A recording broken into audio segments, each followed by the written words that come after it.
Kami rindu Tuhan. Ya Yesus.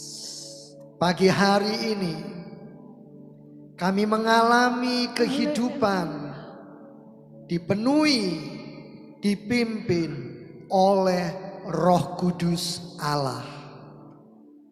Kami mempersilakan Roh Kudus untuk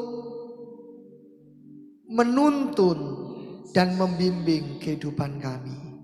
Lebih dan lebih lagi. Di dalam menghadapi gejolak dunia ini. Di dalam menghadapi kehidupan di hari-hari terakhir. Pada akhir zaman ini. Roh Kudus menolong kami. Roh Kudus memberikan hikmat. Roh Kudus membawa kami semakin mengikuti apa yang Tuhan mau dalam hidup kami. Terima kasih Bapa di sorga. Memberkati semua hamba-hamba-Mu. Melayakkan dan menguduskan kami. Puji Tuhan. Dalam nama Tuhan Yesus. Amin. Amin. Shalom Bapak Ibu. Terima kasih untuk WL, para singers dan semua pemusik. Mari kita akan mendengarkan firman Tuhan. Kita akan membuka Alkitab yang kita bawa. Dan selamat hari Pentakosta. Hari ini seluruh gereja di belahan dunia memperingati dan mengenang Pentakosta. Mari kita membuka Kisah Para Rasul pasal 2. Karena peringatan Pentakosta tidak pernah lepas dari Kisah Para Rasul pasal yang kedua. Saya mengajak kita membuka pada ayat yang ke-11 dari Kisah Para Rasul pasal 2. Ayat 14 sampai ayat yang ke-18. Maka bangkitlah Petrus, berdiri dengan ke-11 rasul itu, dan dengan suara nyaring ia berkata kepada mereka, "Hai kamu orang Yahudi, hai kamu semua yang tinggal di Yerusalem, ketahuilah dan camkanlah perkataanku ini. Orang-orang ini tidak mabuk seperti yang kamu sangka, karena hari baru pukul 9. Tetapi itulah yang difirmankan Allah dengan perantaraan Nabi Yoel." Apa yang Yoel pernah sampaikan sebelum masa Petrus hidup? Akan terjadi pada hari-hari terakhir. Demikian firman Allah, bahwa aku akan mencurahkan rohku ke atas semua manusia. Maka anak-anakmu laki-laki dan perempuan akan bernubuat, dan teruna-terunamu akan mendapat penglihatan-penglihatan, dan orang-orangmu yang tua akan mendapat mimpi. Juga ke atas hamba-hambaku laki-laki dan perempuan akan kucurahkan rohku pada hari-hari itu, dan mereka akan bernubuat. Seringkali Pentakosta hanya diidentikan dengan pencurahan Roh Kudus. Seringkali Pentakosta dihubungkan dengan manifestasi bahasa roh. Gejala berbicara dalam bahasa-bahasa yang baru yang tidak dimengerti oleh manusia. Tetapi kita melihat bahwa Petrus menyampaikan apa yang dia kutip dari kitab Yoel. Ada hubungan yang erat antara Pentakosta dengan kehidupan di akhir zaman. Coba saudara perhatikan ayat 17. Bahwa akan terjadi pada hari-hari terakhir. Demikianlah firman Allah, bahwa aku akan mencurahkan apa Bapak Ibu? Roh Kudus ke atas semua manusia.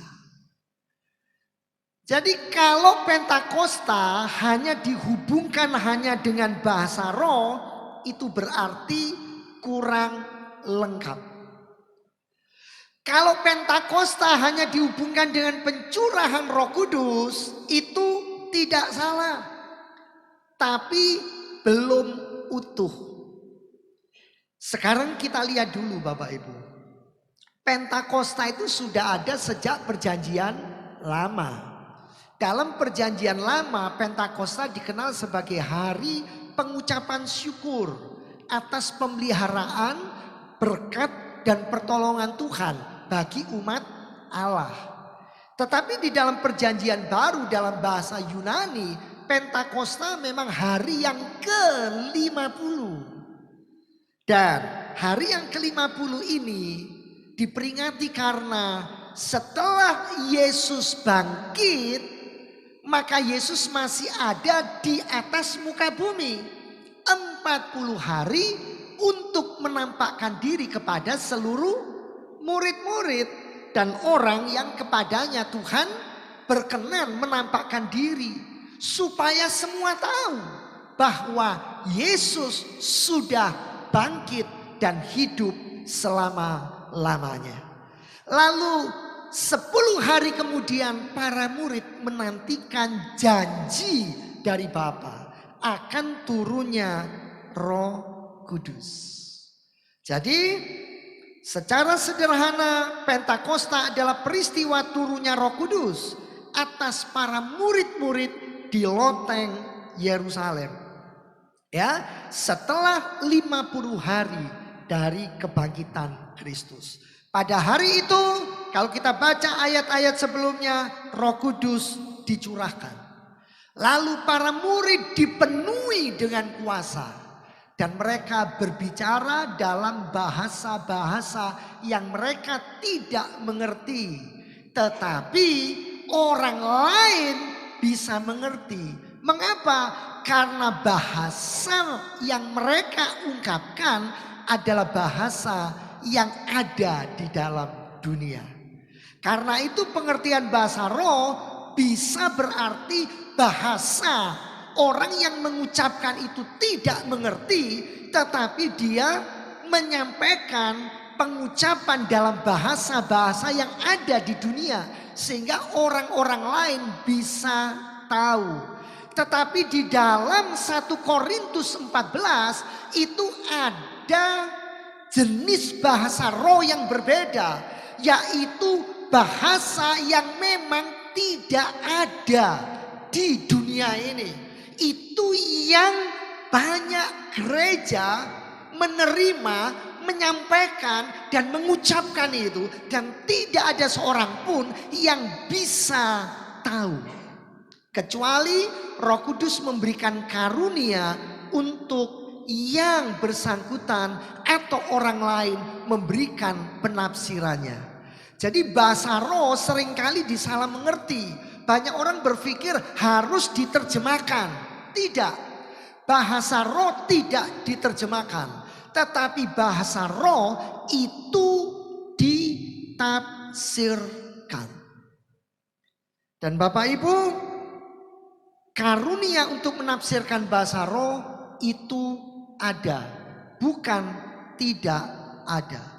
Dan 1 Korintus 14 berkata, sungguh alangkah baiknya ketika seseorang berbicara dalam bahasa roh, maka bahasa roh ini harus ditafsirkan. Dan itu nilai atau kadarnya, itu kualitasnya akan sama dengan seseorang menyampaikan sebuah nubuat, sebuah kata-kata profetik yang Tuhan berikan.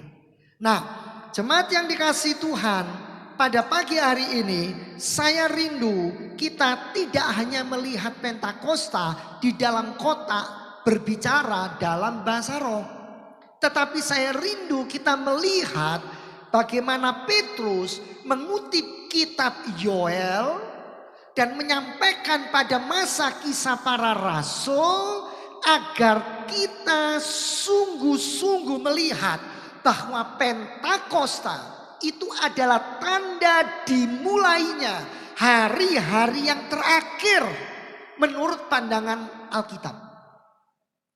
Ketika Pentakosta itu terjadi pada masa kitab Kisah Para Rasul, itu menandai para murid dan gereja mula-mula dan gereja hari ini sedang menginjakkan kaki pada akhir zaman.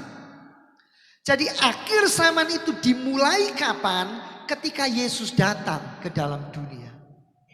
Ketika semua nabi-nabi, ketika semua gereja, maaf belum gereja, maksud saya bapak-bapak gereja ya, maksud saya tua-tua, nenek moyang orang Yahudi itu menantikan saat dimana betul-betul Mesias datang. Itu adalah akhir zaman. Dan sampai hari ini setelah Roh Kudus dicurahkan, kita harus hidup dipenuhi, dipimpin, dikontrol oleh Roh Kudus. Saudara bayangkan kalau seseorang berbicara di dalam bahasa roh tapi hidupnya tidak sesuai Alkitab, hidupnya amburadul, hidupnya tidak berkenan di hadapan Allah. Sementara dia berkata ini bahasa roh adalah bahasa dari Roh Kudus. Saudara, bukankah itu malah mendukacitakan Roh Kudus? Sementara ada banyak orang yang tidak bisa berbicara di dalam bahasa roh, tapi hidup di dalam ketaatan, hidup di dalam kesetiaan, hidup di dalam kekudusan. Mana yang lebih berkenan di hadapan Tuhan? Tidak pernah dia bicara dalam bahasa roh. Tapi dia hidup benar. Dia hidup taat. Dia hidup setia. Dia menjaga kekudusan hidup. Sementara yang bahasa rohnya lancar. Bahkan mungkin istilahnya super lancar. Tidak pernah menghargai kekudusan. Kekudusan hidup. Kekudusan pernikahan. Kekudusan di dalam keluarga. Bahkan hidupnya lebih buruk, lebih bejat daripada orang-orang yang tidak ada di dalam gereja. Tapi mana yang harusnya lebih ideal, lebih menyukakan hati Tuhan? Dia menerima karunia Roh Kudus. Dia berbicara di dalam bahasa roh, tapi dia juga hidup di dalam perkenanan Tuhan. Dia melakukan kebenaran firman Allah. Sebab Alkitab berkata tidak ada seorang bapak yang ketika anaknya minta roti memberikan batu. Anaknya meminta ikan memberikan ular atau kalajengking. Kalau begitu mintalah kepada Bapamu yang di sorga. Mintalah supaya engkau dipenuhi Roh Kudus. Mintalah supaya engkau bisa berbahasa roh. Dan peristiwa Pentakosta sudah terjadi. Banyak gereja hari ini mengadakan ibadah yang disebut ibadah 10 hari. Ada yang bilang ibadah menantikan janji Bapa. Gak apa-apa, sah-sah saja. Tetapi harus digarisbawahi, Roh Kudus sudah dicurahkan 2026 tahun yang lalu. Roh Kudus sudah dicurahkan 2000 tahun yang lalu. Jadi sekarang Bapak Ibu dan saya dan para gereja, para hamba Tuhan, para jemaat yang mengadakan ibadah menantikan janji Tuhan. Janji itu sudah diberikan. Tinggal terima, ambil, minta kepada Tuhan. Bapak Ibu, hukumnya adalah iman. Ada beberapa orang yang berkata begini, Pak, itu di gereja itu kok bahasa rohnya diajarkan ya? Maksudnya Ketika orang-orang maju ditanya siapa yang mau dibaptis Roh Kudus, semua maju, ditumpangi tangan, lalu dibisiki, katakan, katakan, katakan. Nah, saya berkata, itu mungkin yang mendoakan ini berusaha untuk meyakinkan yang didoakan. Terima, katakan saja, terus dengan iman. Mungkin seperti itu. Tapi memang ada yang tidak mengerti. Lalu seolah-olah membisikkan kepada yang maju di depan dan berkata, tirukan saya, tirukan saya. Makanya ada yang bilang, Pak, kalau memang itu bahasa roh, kenapa kata-katanya kok selalu sama? Saya tanya, di mana Anda dengar? Iya, rata-rata kayak begitu, Pak. Rata-rata nggak berarti seperti itu. Saya banyak mendengar bahasa roh yang berbeda-beda. Dan saya sendiri, saya juga merasakan nggak seperti itu. Loh enggak Pak, kayaknya itu begitu. Ngomongnya itu lah nggak sandal awas, sandal awas. Sandal anyar, sandal anyar. Sandal kiri, sandal kanan. Pernah dengar ungkapan kayak begitu? Orang bilang, loh kalau bahasa roh kenapa nyandak sandal Pak? Terkadang sepatu baru, sepatu lama. Nah saya bilang, kalau hukumnya iman, bagi yang bersangkutan itu dia akan betul-betul merasakan sesuatu yang berbeda. Tapi kalau cuma tiru-tiru, itu dia hidup di dalam tipu-tipu. Kita ini kan sedang ada di dalam dunia tipu-tipu Bapak Ibu. Betul enggak? Cinta juga dipalsukan. Setia juga dipalsukan. Apa yang sekarang ini gak dipalsukan? Telur dipalsukan. Beras dipalsukan. Uang dipalsukan. Loh berarti ada bahasa roh palsu? Ada. Ada Bapak Ibu. Makanya di dalam karunia-karunia Roh Kudus itu nanti ada karunia membedakan roh. Itu roh siapa? Saudara, ini penting untuk kita. Supaya kita tahu kita ini hidup pada masa akhir zaman.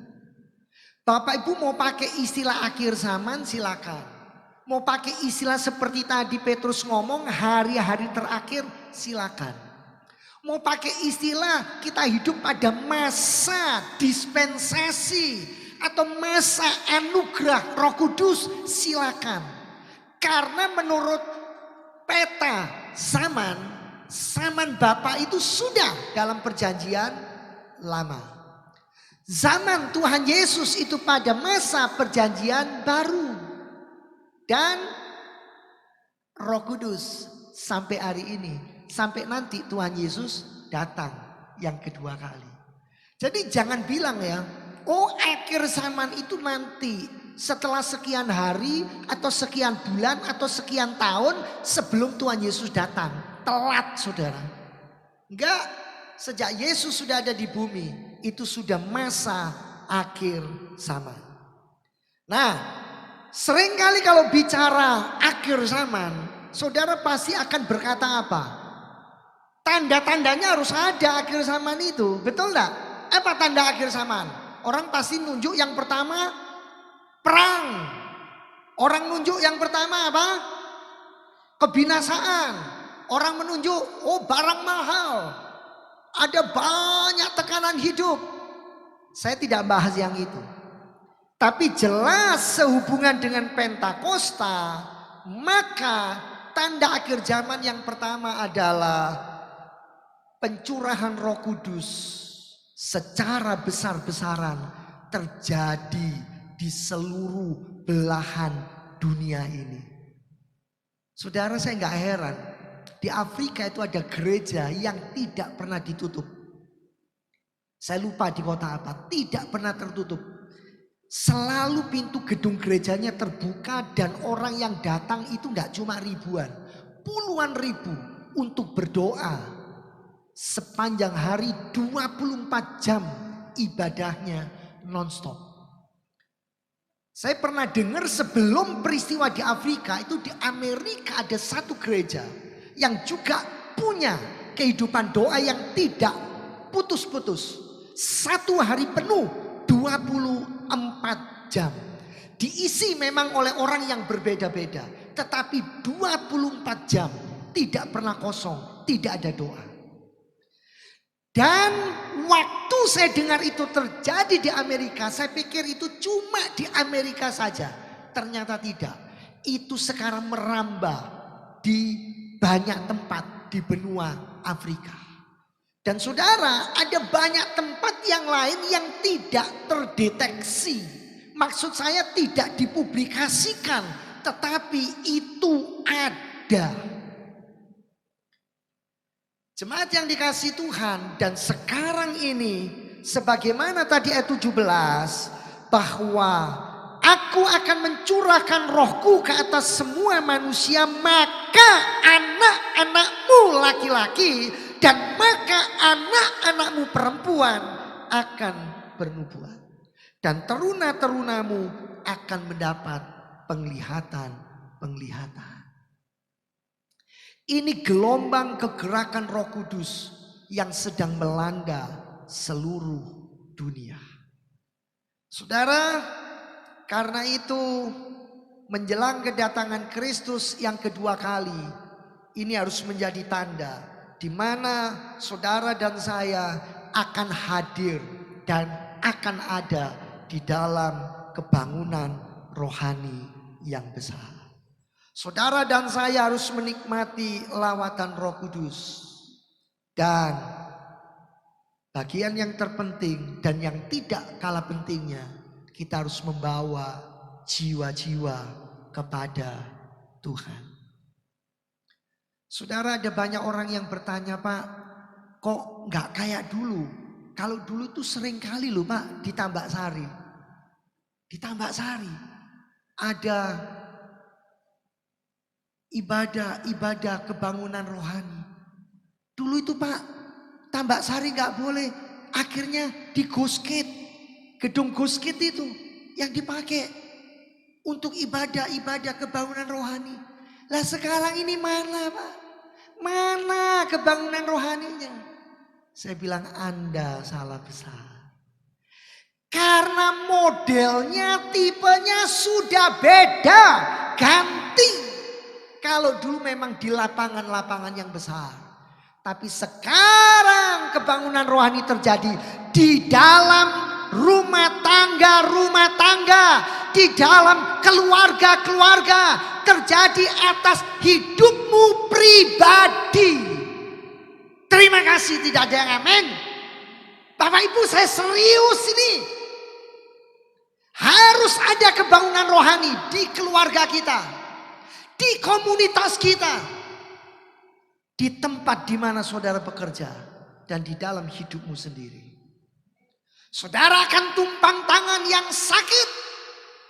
Loh Pak, mati, gak apa-apa, tetap tumpang tangan. Hidup mati Tuhan yang punya, bukan saudara yang menyembuhkan.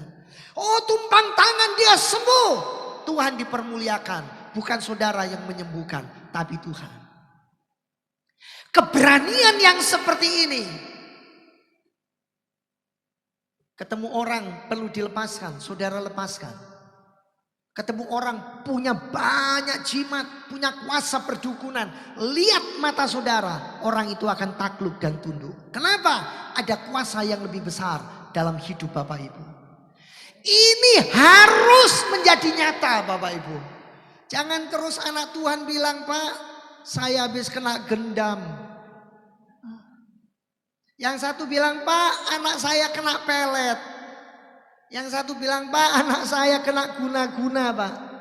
Yang satu lagi bilang, aduh Pak, Amsyong, anak saya kena dengan jimat-jimat sehingga akhirnya dia meninggalkan keluarga. Dia pergi gak tahu entah kemana.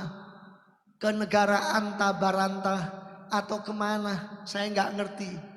Artinya apa? Gak pernah pulang Pak. Saudara punya kuasa. Para istri, para suami, para orang tua, pakai ini lututnya, pakai tangannya, pakai mulut kita, pakai seluruh hidup kita. Amin. Roh Kudus Allah atau bukan? Roh Kudus Allah atau bukan? Ada Allah Bapa, ada Allah Anak, ada Allah Roh Kudus. Loh, berarti 3 Allah, tidak 1 Allah. Loh, kok bisa? Ya nanti di sorga tanya sendiri. Saudara, telur, ada kulit telur, ada putih telur, ada kuning telur. Masa saudara bilang kulit telur itu adalah telur lalu dimakan? Kan enggak. Betul? Kuning telur saudara bilang putih telur, anak kecil saja tahu itu bukan putih telur, itu kuning telur. Ya. Tapi satu paket saudara bilang itu adalah telur. Memang ada banyak gambaran, nggak peduli. Yang terpenting adalah nanti di sorga tanya sendiri. Jadi lihat Bapak Ibu, hari-hari ini saya melihat ada banyak anak-anak muda yang betul-betul mengasihi Tuhan, berapi-api untuk Tuhan. Tapi juga harus tetap dimonitor, harus tetap diarahkan. Karena saya tahu ada banyak gereja yang menghimpun anak-anak muda, tetapi ada minusnya yang harus juga diluruskan dan disampaikan. Ya, supaya apa? Gak berarti kalau sudah seperti itu anak-anak gak taat orang tua. Hanya karena apa? Oh, gerejaku itu betul-betul karunia Roh Kudusnya hebat. Sehingga akhirnya orang tua jadi nomor 10, pemimpin gereja nomor 1. Ya ini gak benar Bapak Ibu. Saya banyak menyampaikan kepada pemimpin-pemimpin gereja supaya betul-betul kembali pada proporsi yang sebenarnya. Jadi sehubungan dengan Pentakosta dalam kaitannya dengan akhir zaman, saya ingin menyampaikan mari Bapak Ibu, hari-hari yang terakhir ini Roh Kudus betul-betul akan mendobrak dan akan bergerak jauh lebih besar. Bagaikan gelombang laut yang akan mengatasi semua ketakutan dan kekhawatiran kita. Karena itu siapkan dirimu, siapkan anak-anak, siapkan kehidupan kita. Agar kita hidup dipenuhi, dipimpin dan diurapi oleh Roh Kudus. Ini tanda yang jelas. Karena itu jangan heran kalau anak kecil ada yang sudah bisa khotbah. Anak kecil sudah ada yang bisa memimpin doa. Anak kecil sudah bisa membawa papa mama kepada Tuhan. Tanda yang kedua, selain gebrakan Roh Kudus yang luar biasa di seluruh belahan dunia ini. Yang kedua, Injil harus diberitakan ke seluruh dunia. Matius 24 ayat 14. Dan sekarang ini menjadi lebih nyata. Ada banyak orang berpikir, Pak, ini zaman medsos. Bagaimana penjualan Alkitab? Apakah tetap jalan? Apakah laku? Ternyata Alkitab masih dicetak banyak. Dan dikirim ke daerah-daerah yang memang membutuhkan Alkitab dalam bentuk buku yang harus dibaca. Kenapa? Karena ini harus terpenuhi. Apa? Injil kerajaan ini akan terus diberitakan di seluruh dunia menjadi kesaksian bagi semua bangsa. Sesudah itu barulah tiba kesudahannya. Saya tahu ada satu tim di kota Surabaya ini yang memberangkatkan Alkitab beratus-ratus, beribu-ribu untuk dimasukkan ke Papua. Kalau dulu yang dibawa ke sana adalah pakaian siap pakai, pakaian yang layak pakai, sembako. Tapi sekarang ini saya melihat Alkitab pun dikirimkan ke sana. Sementara dengan adanya HP, semua orang berpikir lembaga Alkitab Indonesia pasti tutup. Percetakannya nggak akan mencetak Alkitab lagi. Karena itu Bapak Ibu, banyak orang yang salah, ternyata tidak. Masih banyak daerah-daerah yang terpencil yang belum terjangkau oleh Injil. Dan di sana gak banyak orang yang bisa mempergunakan multimedia. Dan masih harus dengar Injil kebenaran Allah. Dan itu tidak cuma di Papua. Mohon maaf, masih banyak lagi di daerah-daerah yang lain. Pedalaman NTT, pedalaman Kalimantan. Belum lagi di belahan dunia yang lain Bapak Ibu. Indikasinya apa dengan begini? Bapak Ibu dan saya harus menjadi Injil yang terbaca. Kita harus menjadi firman yang terbuka bagi setiap orang yang ada di sekitar kita. Amin. Itu tanda yang tidak kalah hebatnya. Karena itu Bapak Ibu tidak perlu menyebut, oh saya ini ngomong dari kitab ini. Saya ini bicara pasalnya sekian, ayat sekian. Mungkin itu tidak dibutuhkan dan tidak diperlukan. Ketika itu dibutuhkan dan diperlukan, silakan. Tapi yang terpenting bagaimana firman itu menyatu dengan hidup kita. Bagaimana kita menghidupi firman itu dan kita boleh menyampaikannya kepada setiap orang. Seperti Yohanes 15 ayat 7. Coba kita buka sebentar. Dalam kitab Yohanes 15 ayatnya yang ke-7. Jikalau kamu tinggal di dalam aku dan firmanku tinggal di dalam kamu. Firman ini harus tinggal di dalam kita. Saudara boleh meminta dan berkata, Tuhan saya sudah loh menyampaikan firman-Mu. Kirimkan Roh Kudus-Mu untuk meyakinkan orang ini sehingga dia boleh menerima Tuhan Yesus. Yang namanya dimensi spiritual ateis itu masih banyak Bapak Ibu. Masih banyak orang mau ke gereja tapi sebenarnya belum sepenuhnya percaya tentang ketuhanan Kristus. Masih banyak orang masuk ke dalam gereja tapi gak mengerti apa-apa. Saudara, mari kita sungguh-sungguh seperti ayat ini. Tinggal di dalam Kristus dan firman Kristus itu menyatu dalam hidup kita. Kita lakukan, kita praktekkan, kita kerjakan. Maka saudara akan melihat buah-buah kehidupan bagi banyak orang yang akan dimenangkan, dimerdekakan di dalam Kristus. Saudara pernah dengar kan? Bagaimana seseorang dilayani tanpa harus dengan susah payah. Tapi hanya kata-kata firman yang disampaikan. Kata-kata firman yang diucapkan. Apa yang ada di dalam Alkitab itu yang disuarakan. Maka Roh Kudus bekerja dan orang-orang itu segera mendapat pencerahan, segera dilepaskan, segera dibebaskan. Dan jemaat yang saya hormati, jemaat yang saya kasih, sering kali sebagai hamba Tuhan ada banyak hal yang harus diselesaikan. Kalau saya tidak hidup di dalam Allah dan firman Allah di dalam saya tidak akan pernah bisa menyampaikan apa yang harusnya bisa menjadi jalan keluar bagi orang-orang tertentu.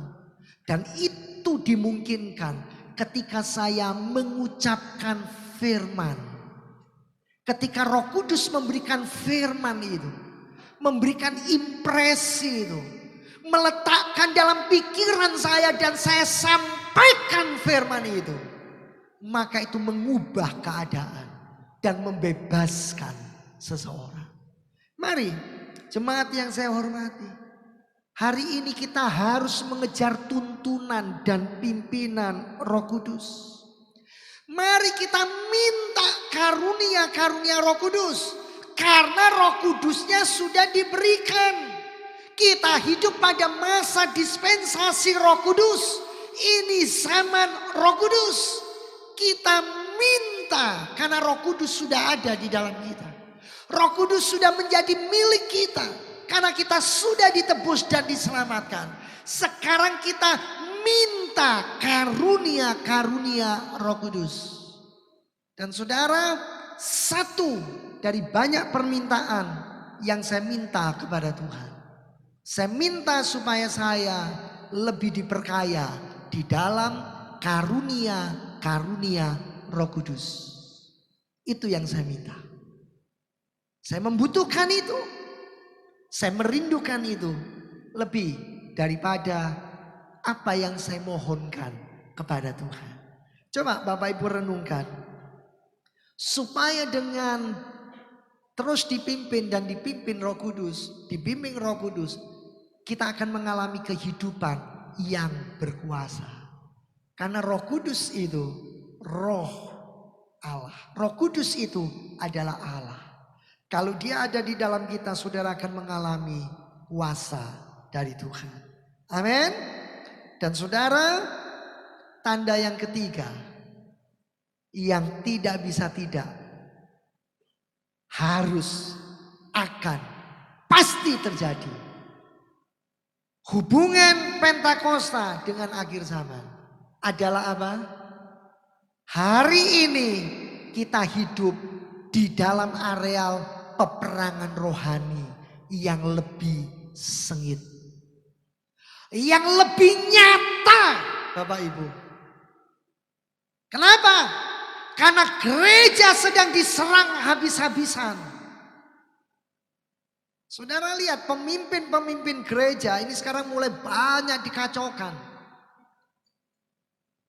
Anak-anak Tuhan, gereja-gereja yang ada semua dibuat kalau bisa terpecah belah. Tidak di dalam kesatuan. Kalau Kristus pernah berkata, burung punya sarang, serigala punya liang, tetapi anak manusia tidak punya tempat untuk meletakkan kepalanya. Kenapa? Karena gereja yang digambarkan tubuh Kristus terpecah-pecah, terbagi-bagi, terbelah-belah sedemikian rupa. Saudara, saya bukan tidak suka dan sebaliknya bukan tidak boleh. Tolong Bapak Ibu dengarkan. Karena ada bedanya. Ketika saya berkata karena gereja kita ini hanya ibadah satu kali dalam satu minggu. Bapak Ibu silakan. Kalau ternyata Pak saya bertumbuh juga di persekutuan A. Saya bertumbuh juga di persekutuan ini. Silakan, tidak apa-apa. Selama Bapak Ibu menjadi berkat di sana. Dan bisa dibentuk, diubahkan. Saya ikut PA ini. Saya ikut Bible study ini. Saya ikut doa malam ini. Saya ikut doa puasa ini. Saya ikut doa pagi. Silakan. Silakan. Tapi yang saya kurang setuju. Ketika ada banyak orang. Maha hadir. Mohon maaf. Tidak cuma Tuhan yang maha hadir. Di persekutuan A sampai Z selalu ada. Cari apa? Saya cari Tuhan. Cari Tuhan atau cari Tuhan? Cari Tuhan atau cari Tuhan? Hari Senin sampai Senin lagi. Tidak ada persekutuan di mana orang tersebut tidak hadir. Tolong Bapak Ibu, saya percaya di sini tidak ada. Ya. Tapi kalau Bapak Ibu ketemu orang yang seperti itu, Bapak Ibu boleh ingatkan, arahkan, beritahu. Tapi kalau memang betul Pak, dari Senin sampai Senin dari A sampai Z dia betul-betul cari Tuhan, tidak apa-apa. Silakan. Maksud saya apa? Peperangan rohani yang terjadi hari-hari ini akan membawa kita perlahan-lahan masuk di dalam sebuah penyesatan hidup. Penyesatan hidup. Masa nggak boleh Pak? Itu baca ramalan-ramalan bintang. Ya nggak boleh kalau ramalan-ramalan. Lo masa nggak boleh Pak? Lo saya lo cuma ini kok. Cuma apa ya? Ya tapi saya tidak percaya. Ya saya cuma ini aja. Wes jangan cuma-cuma. Cuma-cuma nanti akhirnya jadi betul-betul mengikuti. Lalu saya cuma nganter loh Pak ke dukun itu, saya tidak ikut masuk. Sungguh Pak, sumpah Pak. Wes gak usah sumpah.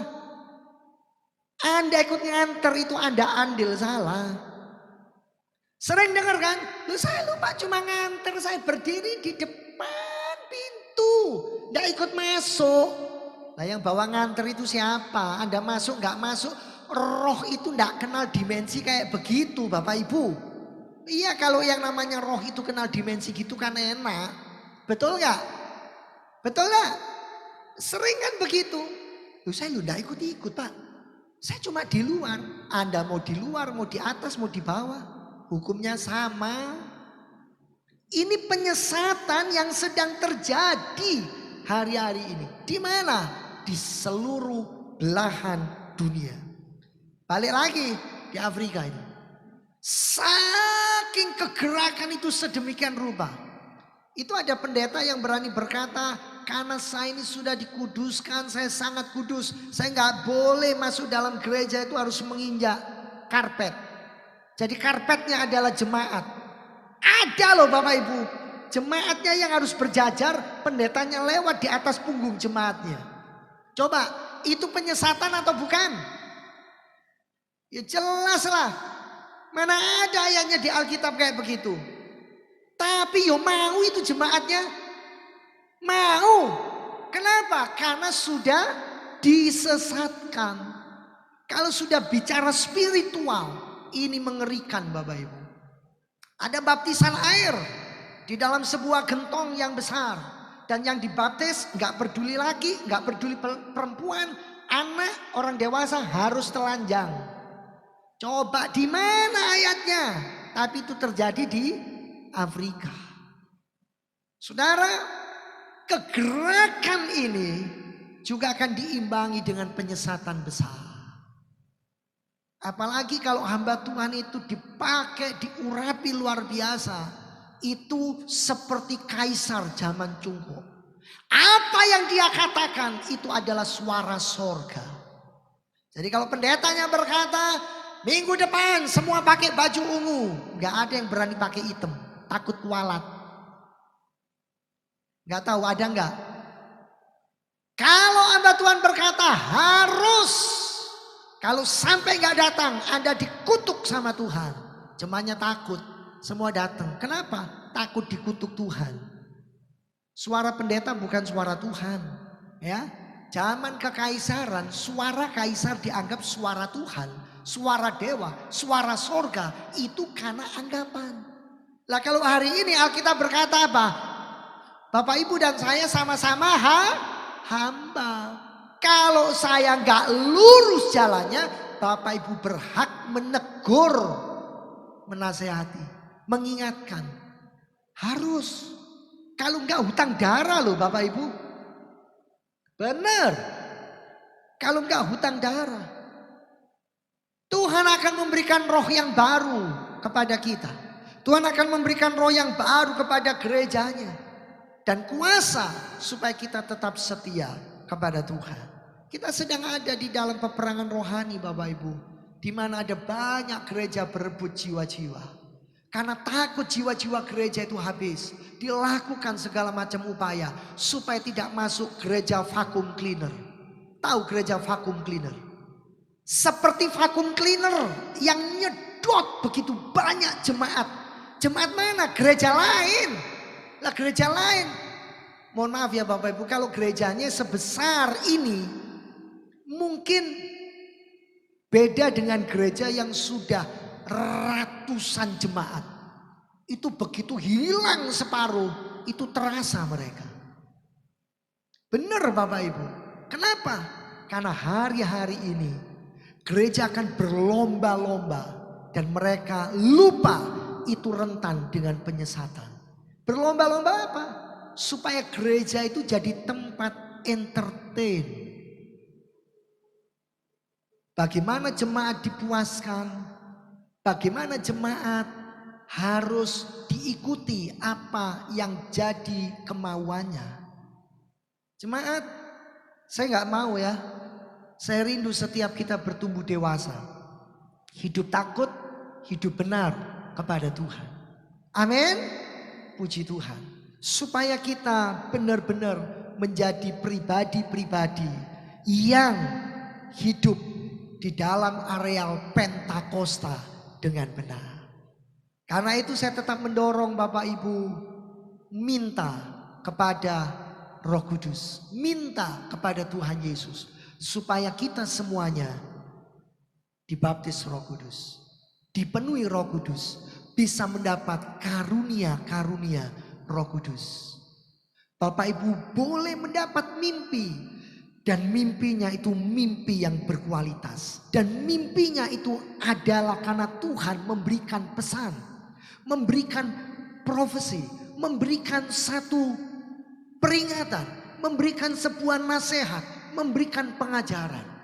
Jangan sampai mimpi-mimpi yang kosong. Yang tidak ada artinya. Yang hanya karena kita capek. Yang hanya karena kita terlalu sumpek. Terlalu susah sehingga mimpi yang gak karu-karuan ya, tapi mimpi yang punya nilai. Bapak Ibu minta supaya mengalami penglihatan dari Tuhan ya.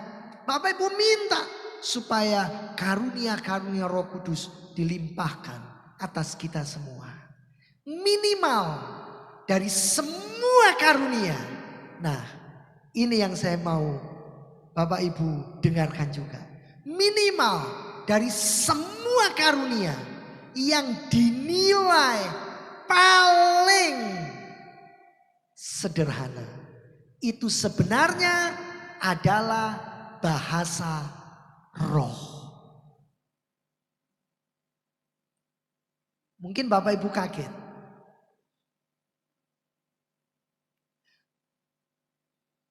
Karunia nubuat sudah ada dalam perjanjian lama. Karunia membedakan roh sudah ada dalam perjanjian lama. Tapi bahasa roh belum ada. Hanya ada di dalam perjanjian baru. Nah, tujuannya bahasa roh apa Pak? Semakin seseorang itu mengalir dalam bahasa roh, dia akan semakin menyadari betapa dia ini gak ada apa-apanya.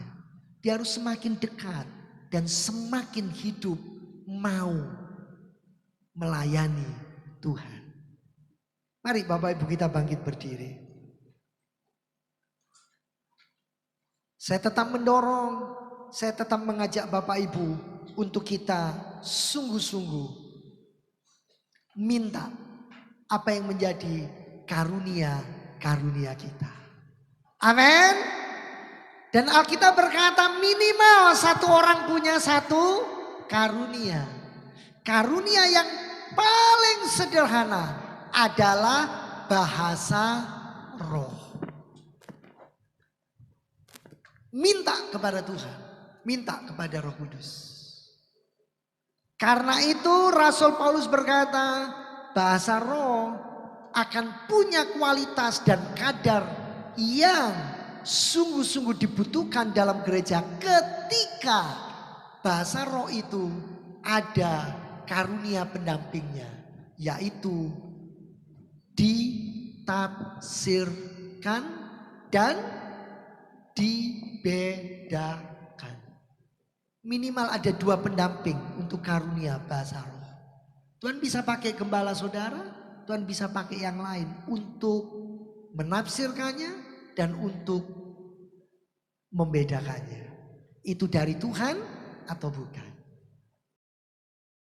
pada akhir ibadah kami, memperingati pencurahan Roh Kudus, kami rindu, kami ada, kami menikmati kegerakan yang besar dari pencurahan Roh Kudus pada akhir zaman ini.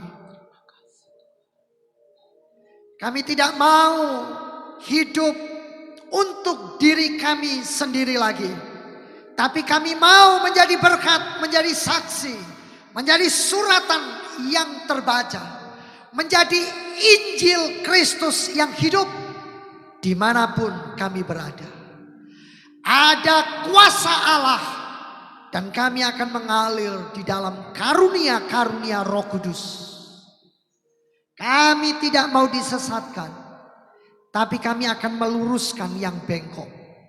Kami akan membawa yang sesat kembali kepada kebenaran Allah. Dalam peperangan rohani, kami tetap kuat, kami menang. Terimalah Tuhan setiap persembahan anak-anak-Mu. Tuhan memperhitungkannya sebagai kebenaran. Tuhan membukakan pintu-pintu rezeki. Tuhan membukakan pintu-pintu berkat. Semua diberkati. Amin. Yes. Dan kami bersyukur bahwa tidak pernah persembahan korban kami Tuhan pandang dengan hina. Tuhan pandang dengan tidak berarti, tetapi Tuhan selalu menerima dengan senang hati. Terima kasih Bapa di sorga, memberkati semua penata layanan yang ada, memberkati yang tidak bisa hadir yang karena satu dan lain hal, memberkati yang mengikuti ibadah dari YouTube. Kami berdoa sekarang untuk anak Zio yang diopname di rumah sakit. Di dalam nama Tuhan Yesus, segala bakteri yang menyebabkan infeksi pada bagian paru-paru, saya bakar. Kami bakar dengan api dari sorga. Keluar. Anak Zio, jadilah engkau sembuh, sehat, pulih dengan sempurna. Tidak ada yang mengganggu pernafasannya. Tidak ada yang mengganggu bagian paru-parunya. Di dalam nama Tuhan Yesus. Memberikan hikmat buat papa dan mamanya untuk membawa anak Zio lebih mengenal Tuhan dan mengasihi Tuhan.